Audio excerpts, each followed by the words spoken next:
Hello everyone, I am Debarghya Ganguli and today we shall be studying Nissim Ezekiel's Enterprise. Enterprise is a very problematic poem because it deals with issues like Ezekiel's identity, it deals with issues like politics, philosophy, and so on and so forth. Now, while I was talking about identity in this regard, let me mention something which is very interesting.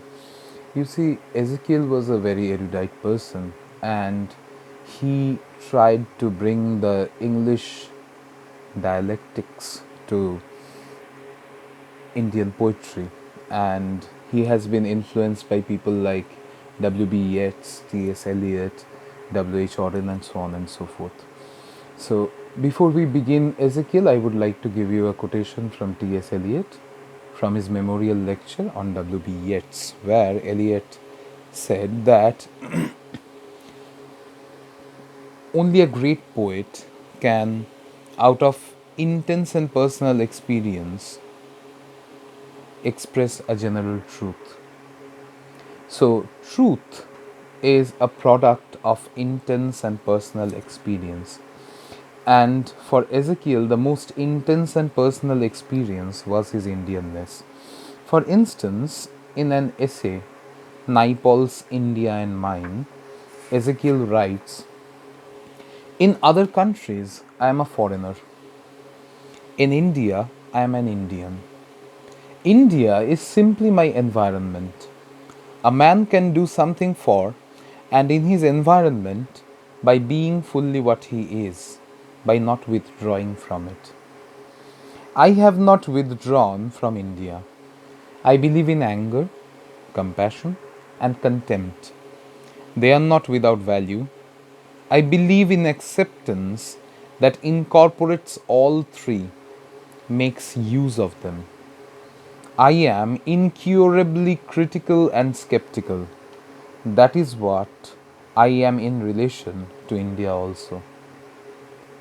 So, look, he would not withdraw from his cultural, political, philosophical milieu of India, of the atmosphere of India.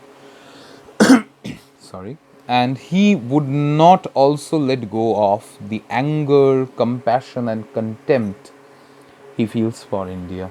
So you see, it's a very problematic relationship that he has with India, and it is this problematic relationship which will continue to explore itself in Enterprise.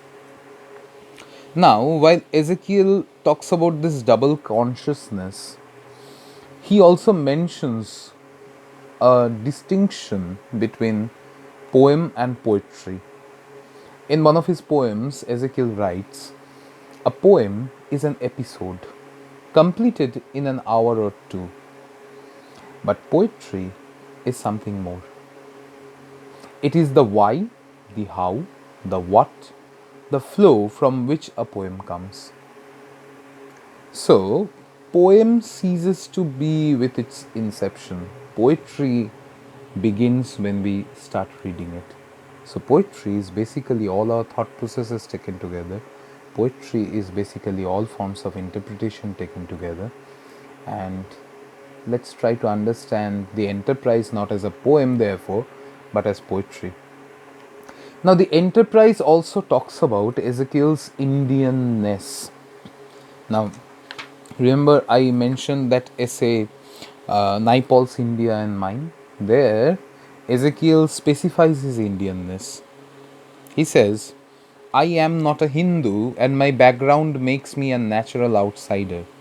Circumstances and decisions relate me to India. Therefore, Ezekiel's Indianness is basically circumstantial and based on his decisions." Alright, therefore, he has a very problematic relationship with his cultural environment as well. Now, in another poem, Ezekiel mentions, "The Indian landscape sears my eyes. I have become part of it, to be observed by foreigners. They say that I am singular. Their letters overstate the case."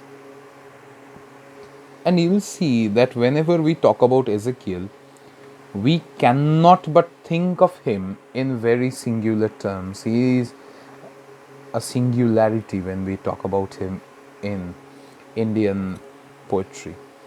Now, let's proceed a bit.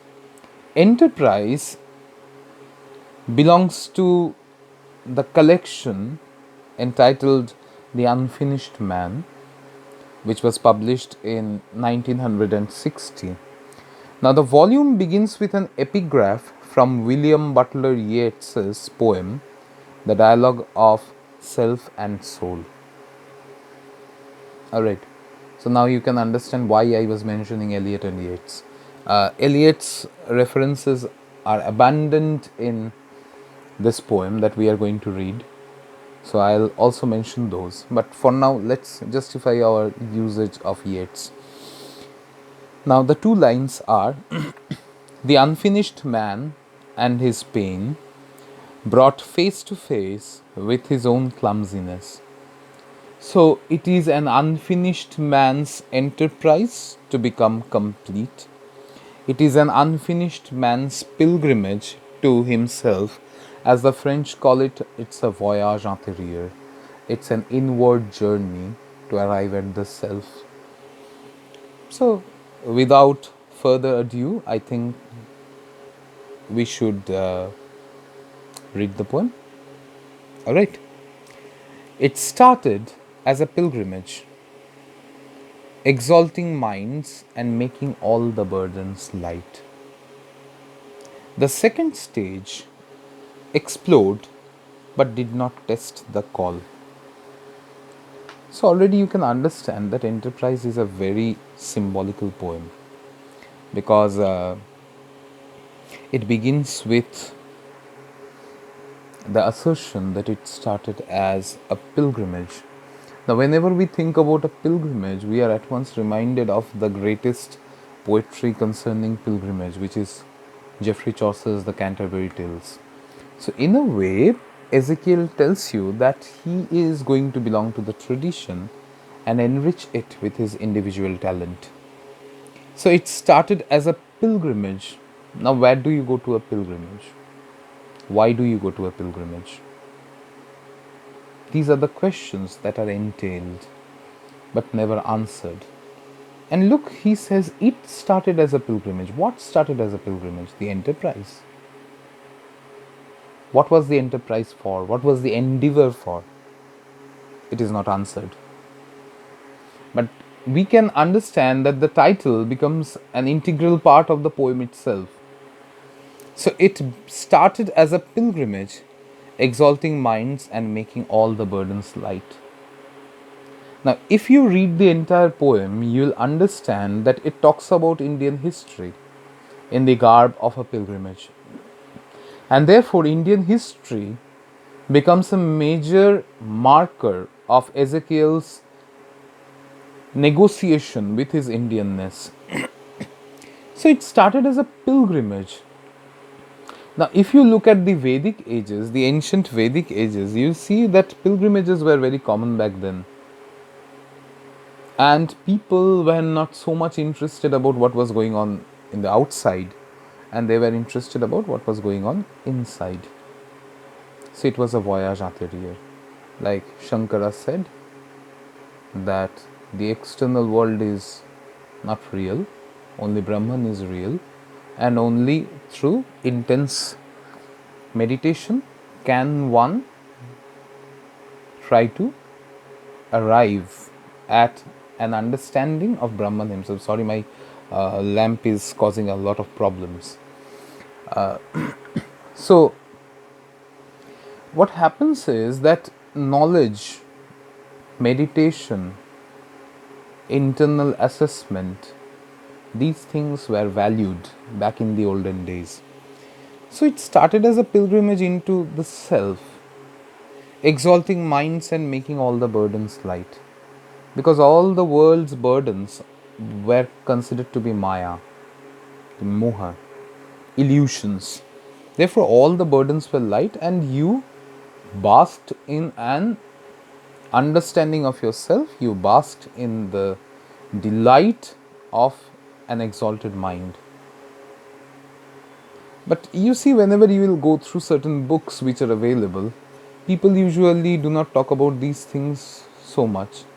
They are more concerned with the general meaning of the poem, that initially it started as a pilgrimage of man, and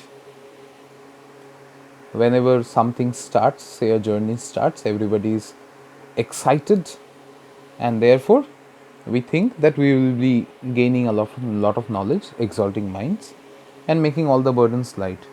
At the beginning of a journey, we do not feel that the journey is going to be hectic or anything like that. Therefore, we feel that everything will be well and good. Alright, now in the next lecture, I'll continue from here.